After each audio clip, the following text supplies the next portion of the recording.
Ya, ada pertanyaan dari brosur di halaman 13. An Nabi Hurairah radhiyallahu anhu qala Nabiyyu sallallahu alaihi wasallam yaqulullahu ta'ala ana 'inda dhanni 'abdi bi wa ana ma'ahu idza zakarani fa in zakarani fi nafsihi zakartuhu fi nafsi wa in zakarani fi mala'in zakartuhu fi mala'in khairin minhum wa in taqarraba ilaiha bisyibrin taqarrabtu ilaihi zira'an wa in taqarraba ilayya zira'an taqarrabtu ilaihi ba'an wa in atani yamsi ataituhu harwalatan. Rawahul Bukhari. Dari Abu Hurairah radhiyallahu an, ia berkata, Nabi sallallahu alaihi wasallam bersabda, Allah Ta'ala berfirman, aku menurut persangkaan hambaku terhadapku, dan aku besertanya apabila ia mengingatku. Maka jika ia mengingatku di hatinya, aku pun mengingatnya pada diriku.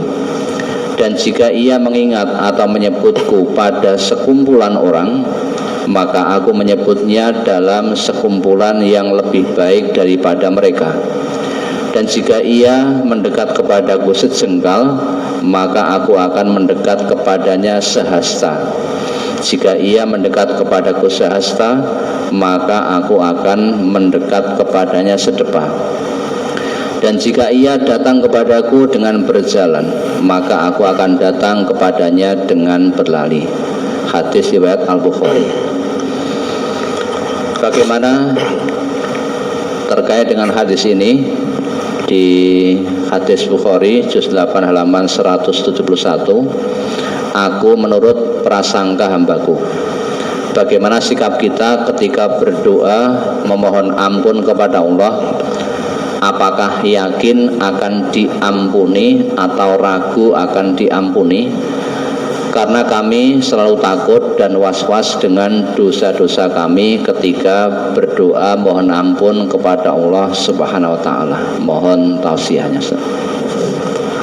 Ya, bersyukurlah panjenengan karena masih punya rasa takut akan dosa-dosanya.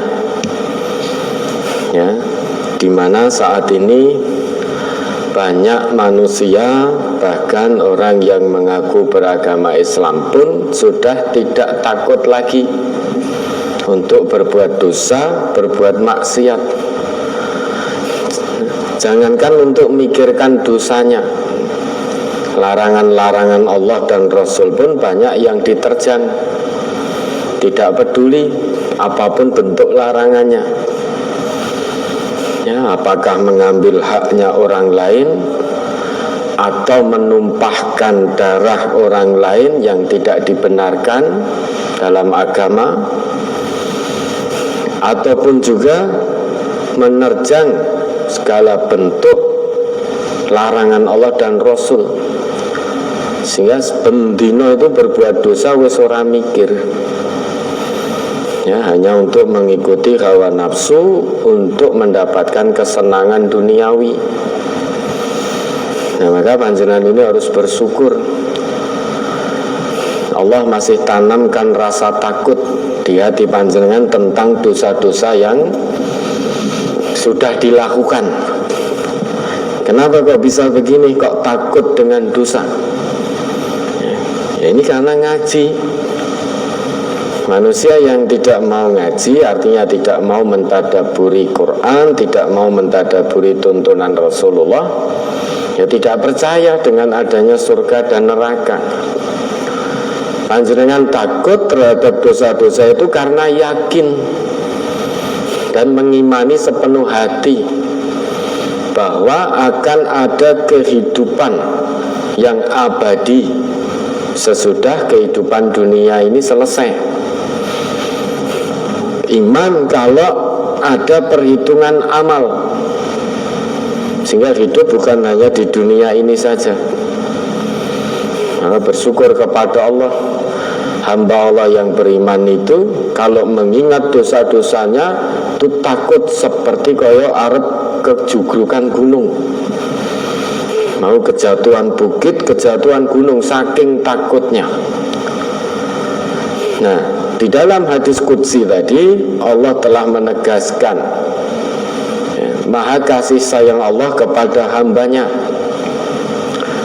Jadi kalau ada hamba itu yang selalu mengingat Allah dalam hatinya, dalam kesendirian, Allah akan langsung mengingatnya pula. Kalau ada hamba Allah yang melupakan Allah, Allah juga tidak butuh. Ya, ada hamba yang mengingat Allah dalam sekumpulan orang, Allah akan balas dengan yang lebih baik, diingat juga oleh Allah.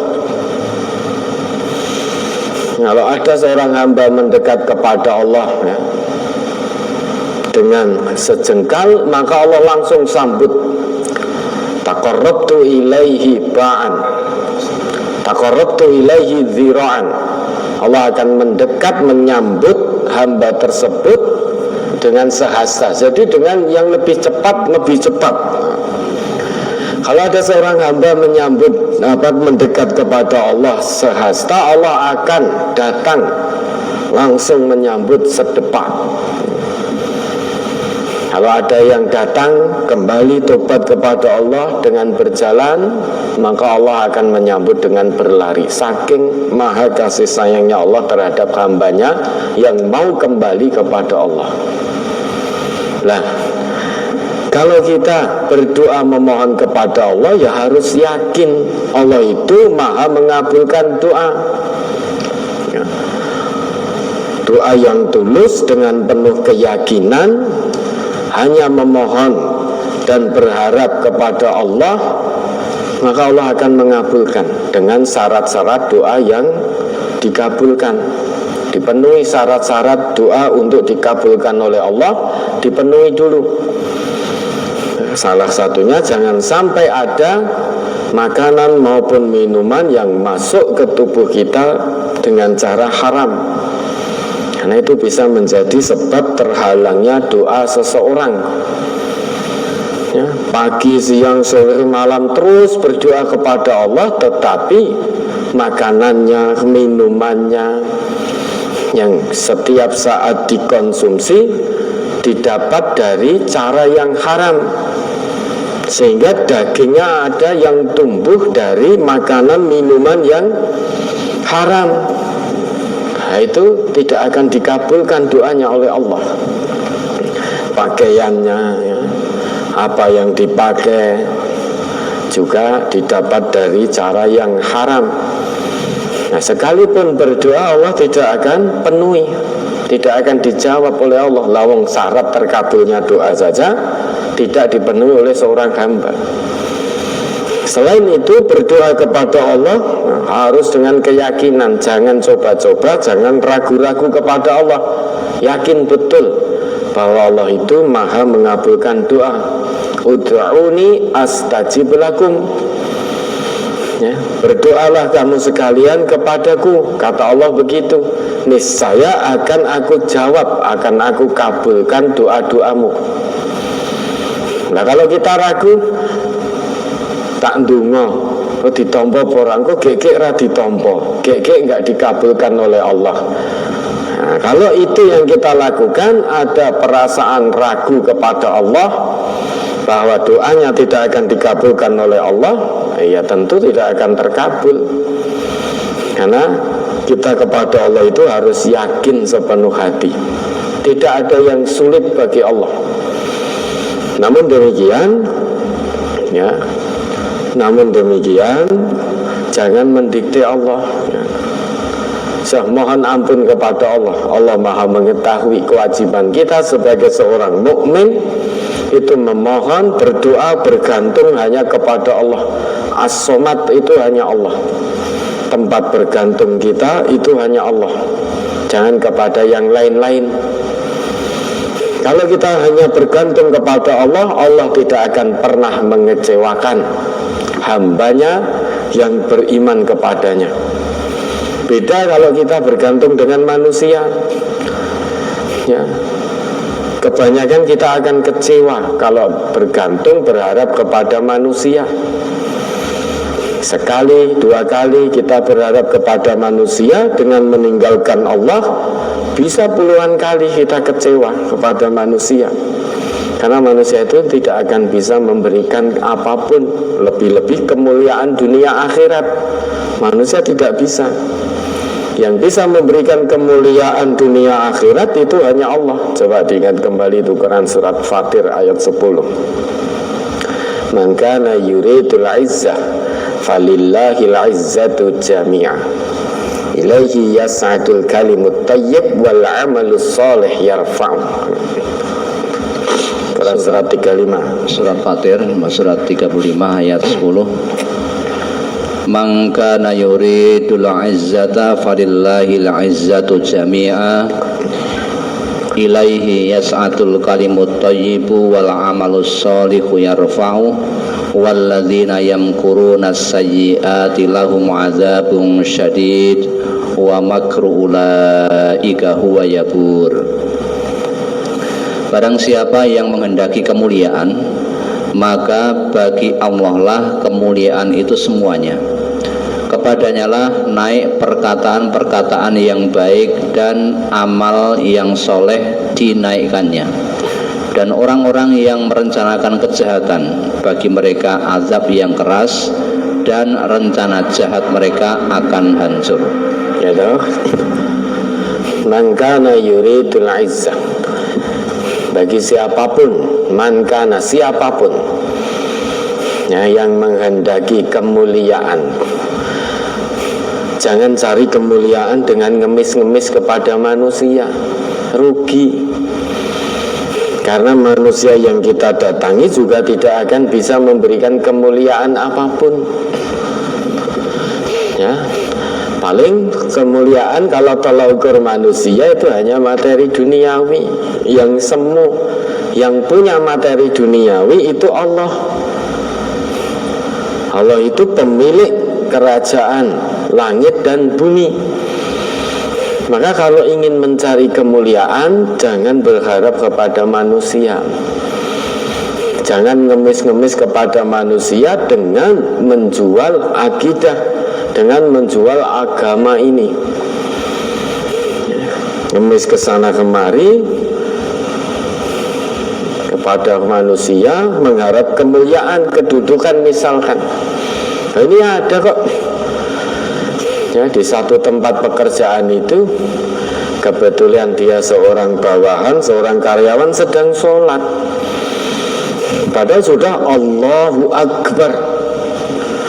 Kalau sudah mulai sholat, maka tidak ada yang agung selain daripada Allah. Kalau kita sudah mulai sholat Allahu Akbar, maka yang diingat hanya Allah. Lah kok tiba-tiba HP-nya berbunyi. Setelah tahu ternyata dari atasannya, ya dijawab gitu. Ini ada di satu tempat pekerjaan sedang sholat menghadap Allah, menghadap Sang Maha Pencipta yang Maha segala-galanya. Hanya gara-gara di tengah-tengah sholatnya pimpinan perusahaannya, bosnya nelpon, diangkat. Kamu di mana? Kesini. Oh ya, batalkan sholatnya. Karena pimpinannya nelpon. Takut kenapa? Engkau nek tidak bersegera memenuhi keinginan bosnya, bisa-bisa diturunkan pangkatnya, atau dipotong gajinya, atau bahkan dipecat. Itu saja takut. Lebih memilih membatalkan sholatnya padahal sedang menghadap Allah. Lebih memilih bersegera menjawab telepon daripada bosnya, pimpinannya. Berarti ini kan lebih memilih kemuliaan di hadapan manusia, ingin mendapatkan kemuliaan dari manusia, padahal yang namanya semua kemuliaan itu hanya milik Allah. Walillahil izzatu jami'ah. Nah, untuk mendapatkan kemuliaan tersebut ada syaratnya. Ilaihi yas'adul kalimut thayyib wal amalus shalih yarfa'u. Ya, ucapan harus benar, ucapan harus lurus, dan juga amal-amal soleh yang lain. Jadi untuk mendapatkan kemuliaan di hadapan Allah, baik perbuatan, ucapan, sikap kita harus sesuai dengan apa yang menjadi ketentuan Allah dan juga Rasul-Nya. Maka otomatis kemuliaan akan didapat, termasuk ketika berdoa memohon ampun kepada Allah atau memohon apapun kepada Allah harus yakin. Yakin seyakin-yakinnya Allah itu sudah buat ketetapan ud'uni astajib lakum itu. Nah, kalau Allah sudah buat ketetapan, sudah berjanji, Allah tidak akan pernah mengingkari janji yang sudah dibuatnya. Beda dengan makhluk. Allah itu khalik. Khalik itu kalau sudah berjanji, sudah membuat ketetapan, tidak akan pernah diingkari sebanyak apapun janji yang sudah ditetapkannya. Ya, kalau makhluk sekali buat janji 2-3 kali mengingkari, menyelisihi, maka makhluk itu butuh pada khalik. Ya, karena makhluk itu butuh pada khalik, maka harus taat, harus tunduk pada aturan yang dibuat oleh sang khalik. Jangan buat aturan sendiri dalam menjalankan agama ini. Apa yang menjadi aturan sang khalik, baik yang ditetapkannya di dalam kalamnya, maksudnya dalam Quran, maupun melalui Rasulnya, tunaikan. Apa yang dilarang, jangan dekat-dekat, apalagi kok sampai mengamalkan apa yang menjadi larangan Allah dan Rasul. Ya, dalam agama ini hanya ada 2, if'al la taf'al. Kalau kerjakan, perintahnya kerjakan, sudah. La taf'al, kalau agama mengatakan la taf'al, sudah, jangan kerjakan. Termasuk ya, perintah untuk yakin kepada Allah ini datang langsung dari Allah. Maka mohon ampun pada Allah dengan penuh keyakinan bahwa Allah pasti mengampuni. Jadi yakin betul. Jangan hanya setengah-setengah, apalagi sampai mencoba. Ya, iman kita harus sodik, jangan mudzabzab, jangan mutarodid, apalagi sampai kadzib. Harus sodik betul, yakin betul kepada Allah. Nah, iman, yakin kepada Allah yang gaib, meski tidak kasat mata ini, tidak bisa kita lihat. Yakin pada yang gaib yang diberitakan di dalam Quran, di dalam sunnah, itu namanya iman. Maka perlu keyakinan dalam hati. Nah, kalau kita mohon pada Allah, berdoa, mohon diampuni dosa-dosa, tapi kita sendiri ragu apakah Allah Maha Kuasa mengampuni dosa seseorang. Nah, bagaimana mungkin Allah akan ampuni dosa kita, wong kita ragu. Kita ragu. Nah, untuk diampuni maka harus yakin. Bahkan Allah memberi kabar gembira itu pada hambanya yang bergelimang dosa itu, jangan putus asa dari rahmat Allah itu. Itu kabar gembira dari Allah. Az-Zumar 53 yang terus dijelas-jelaskan. Qul ya ibadiyalladzina asrafu ala anfusihim la taqnatu mir rahmatillah innallaha yaghfirudz dzunuba jami'a innahu huwal ghafurur rahim.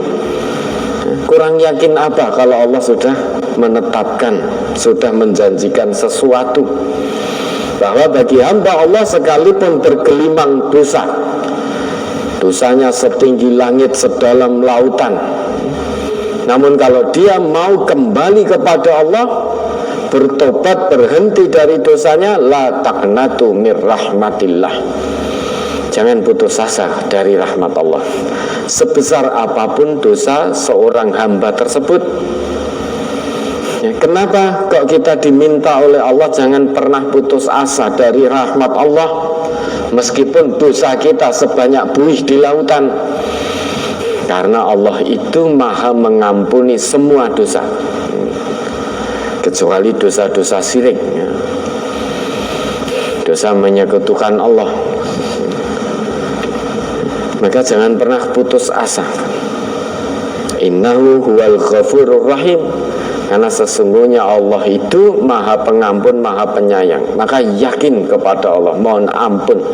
Insya Allah Allah akan mengabulkan doa-doa panjenengan selama syarat terkabulnya doa dipenuhi.